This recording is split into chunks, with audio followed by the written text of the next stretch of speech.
जे मला देता ते सर्वांना देण्यासाठी मला द्या.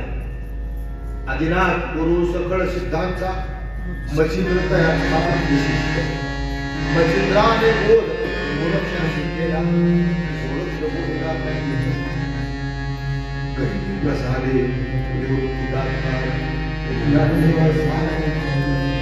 आदिनाथ तुझं भगवान शंकर अशी परंपरा नाथ संप्रदायाची आहे की आदिनाथांनी कुणाला बोध दिला? मच्छिंद्रनाथांना. मग एकालाच द्यायची परंपरा आपल्या नाथ संप्रदायात होती. ज्ञानेश्वर महाराजांनी थांबवली. निवृत्तीनाथांना म्हणाले मला एकट्याला नका देऊ, जर काय मला द्यायचं असेल तर असं द्या तुम्ही ते सर्वांना देईल. सर्व सुखी सर्व बुद्धी संपूर्ण होईचे होते वाची होते ज्ञानेश्वर माऊलींपासून ही परंपरा एकाला नाही, एकानं अनेकांना द्यायचं आणि एकानं अनेकांना देताना त्यात सातत्य ठेवायचं. झाली कथा. 3 तारखेला आपण निघालो आणि कथा झाली नाही, प्रवचन कीर्तन संपलं नाही, ते चालूच ठेवायचं. आपण लक्षात ठेवा, कथा सांगणाऱ्याने कथा चालू ठेवायची, कथा श्रवण करणाऱ्याने कथा कथेचं श्रवण सातत्याने चालू ठेवायचं. हे इन्फिनिट आहे. परमेश्वरचं रूप आणि स्वरूप स्थिमित नाहीये. मंडळी लक्षात ठेवा, परमेश्वर जो आहे ना हा इन्फिनिट आहे. इन्फिनिट म्हणजे काय? तो भरलेला आहे, तो भारलेला आहे,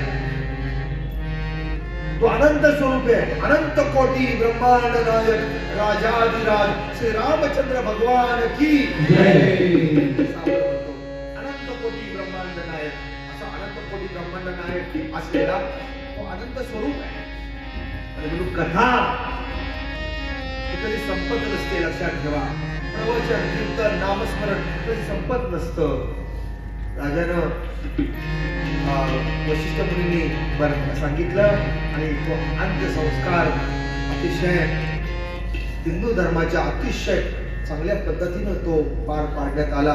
आणि मग मात्र भरतानं ठरवलं की आता एक क्षण बरं होईल, अयोध्येत थांबायचं नाही. मग काय करायचं? माझ्या दादाकडे जायचं. भरत भेट जगामध्ये प्रसिद्ध आहे. या रामायणातलं जर सार काय असेल ना तर भरत भेट रामायणाचं सार आहे. मंडळी मी तुम्हाला सांगतो, भरत भेट. एका छोट्या भावानं मोठ्या भावाला शरण जाणं, एका छोट्या भावानं मोठ्या भावाची भेट घेणं. आज काय परिस्थिती आहे भावाभावांची मंडळी? आज काय परिस्थिती आहे? एक भाव दुसऱ्या भावाकडे बघायला तयार नाही. एक भाव जर घरात आला तर दुसरा भाव घरातून बाहेर जातो. एक भाव दुसऱ्या भावाला फोन करायला तयार नाही. एक भाव दुसऱ्या भावावर बोलायला तयार नाही. कारण का? माझं ते माझं, तुझं ते पण माझं. किती दिलं तरी कमीच आहे. मंडळी आज ही परिस्थिती आहे. भाव भावाशी बोलत नाही. रामकथा श्रवण करताना भरत भेट फार महत्वाची आहे. संपूर्ण आयोजन निघाली. भरताचा रथ समोर आहे, सुमंत आहे, रथावर शस्त्र साठा घेतलेला आहे. का? माझ्या दादाला आणायचं आहे, माझ्या दादापर्यंत मला पोचायचं आहे. रस्त्यामध्ये कुठल्या प्रकारचं संकट माझ्यावर येऊ नये, कुठल्या प्रकारच्या अडचणी माझ्या समोर येऊ नयेत. ते निराकरण करण्याकरता युद्ध सामग्री पण घेतलेली सोबत. आणि भरत निघाला. मंडळी मी काय सांगतो, कशाला? श्री रामाला आणायला निघाला. कुठे निघाला? चित्रकूट पर्वताकडे निघाला. मजल दर मजल करत भरत निघाला. भरताबरोबर तिन्ही राण्या, कौशल्य माता सुमित्रा, कैकेयी सोबत, सीतामाईचे वडील राजा जनक, सर्व गुरुवर्य मंडळी, सर्व अधिकारी मंडळी निघाली. आणि सर्व जर निघाल्यानंतर इकडं प्रभू राम. बरं का, प्रभू राम कुठे आले होते? चित्रकूट पर्वतावर. आणि चित्रकूट पर्वतावर प्रभू आल्यानंतर आलेले आणि तिकडे पर्णकुटी बनवून ते राहत असताना मंडळी भरत आणि हे सगळं सैन्य, त्याचा तो धुरुळा आकाशातला, हा कुणी बघितला? लक्ष्मणाने बघितला. लक्ष्मण प्रभू राम रायाला सांगतायत, दादा भरत आपला पिच्छा सोडणार नाही. केवढा मोठा सैन्य घेऊन हा आपल्यावर चालून येतो.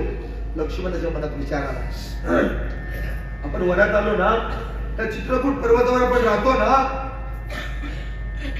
मंडळी, भरता बरोबर शत्रुघ्न आहे, मोठे मोठे शूरवीर आहेत, म्हणजे सगळ्या शूरवीरांना घेऊन भरत आपल्यावर चाल करून येतो आहे असं कोण सांगितलं? लक्ष्मणाला सांगितलं. कुणाला? प्रभू रामरायाला सांगितलं. लक्ष्मणाला असं वाटलं की हा आपल्याबरोबर युद्ध करायला येतोय, आपल्याला इथंही आपल्या बरोबर, हा विचार आला लक्ष्मणाच्या मनात. पण एक क्षणभरही प्रभू रामराया विचलित झाले नाही, सीतामाई विचलित झाली नाही. कारण प्रभू रामराया यांना माहिती होतं की भरत काय आहे. मी पहिल्या दिवशी सांगितलं, जो भक्तीत रथ तो भरत, जो भक्तीत रथ तो भरत. आपल्यामध्ये आपल्याला जर भरत आणायचं असेल ना तर काही अवघड नाही. आपण काय करायला पाहिजे? फक्त आपण त्या भक्तीमध्ये रथ व्हायला पाहिजे. जागृती, स्वप्ने, सुषुप्ती सर्व काळी, बरं का, प्रातःकाळी, मध्यान्हकाळी, सायंकाळी, सर्व काळी कुणाचं स्मरण पाहिजे? एका प्रभूचं, एका पांडुरंगाचं, एका विठ्ठलाचं, बरं का, एका विठ्ठलाचं. आणि म्हणून तर म्हटलंय त्याचं स्मरण म्हणजे काय?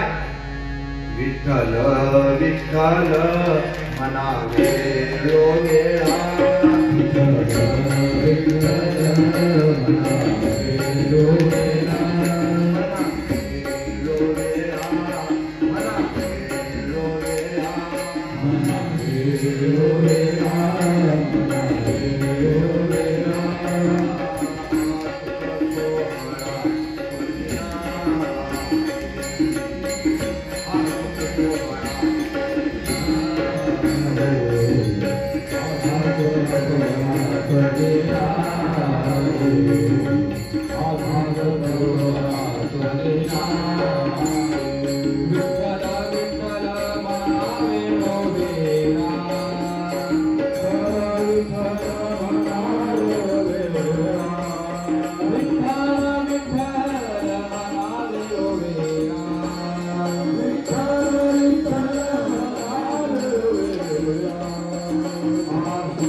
भरताच्या मनामध्ये फक्त राम